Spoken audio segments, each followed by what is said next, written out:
कसलाई भोट दिनु पर्छ? यसपालिको भोट कसलाई हो? बोल्नु न, बोल्नु तपाईँ। के भन्नु? यसपालिको भोट कसलाई हो? यसपालिको भोट केलाई हो? तपाईँले यसपालि कसलाई भोट दिएर जिताउनुहुन्छ?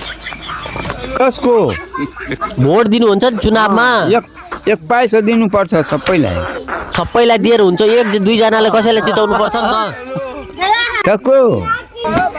हामीले जता मन लगा भने तता लाग्छ। होइन होइन, सुन्नु न, मैले भन्न खोजेको यसपालि हाम्रो नयाँ पार्टी आएको छ होइन, धेरै पार्टीहरू छ। तपाईँको मनमा होला नि कसलाई भोट दिएर जिताउने हाम्रो देशहरू बनाउँछ भन्ने कुरा भन्नु।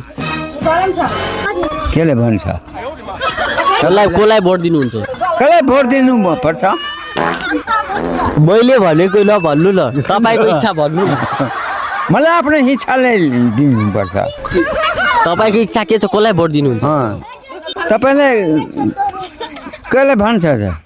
सबैलाई भोट दिन्छ।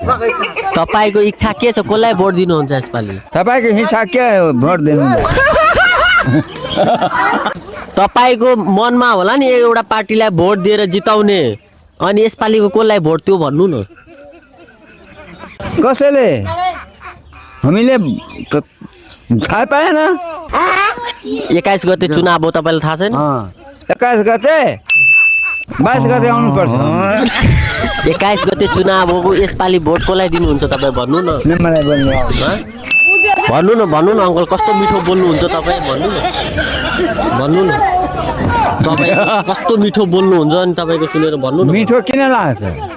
खटो खटो के खट्टोको कुरा होइन, यो चुनावको कुरा हुँदैछ यहाँ। चुनावको कुरा भन्नु न। कसको चुनाव हो? चुनाव होइन हो, चुनावको कुरा। चुनावको कुरा म भन्दैछु। भन्नु। त्यही पनि भन्छु। जसले मन पर्यो त्यसले दिइहाल्छु। कसलाई को मन परेको छ तपाईँको? आफ्नोलाई आफ्नो हिसाबले जो पनि दिन्छु त्यो दिनुपर्छ। यसपालि तपाईँ कसलाई भोट दिनुहुन्छ त्यो भन्नु न। जसले पैसा दियो भने उसैले दिनुपर्छ। पैसा चाहिँ तपाईँले पैसा चाहिँ के गर्नु? म भुकै दिन्छु। भुकै दिन्छु। तपाईँले चुनाव त अब 21 गतेसम्म हो। 21 गतेसम्म चुनाव हो। तपाईँले कुनै पार्टीले आएर पैसा दिन्छ होइन, तर 21 गते सक्यो भने के खानुहुन्छ तपाईँ? भोकै बस्नुहुन्छ? त्यही त यसपालि पैसा कुरा होइन।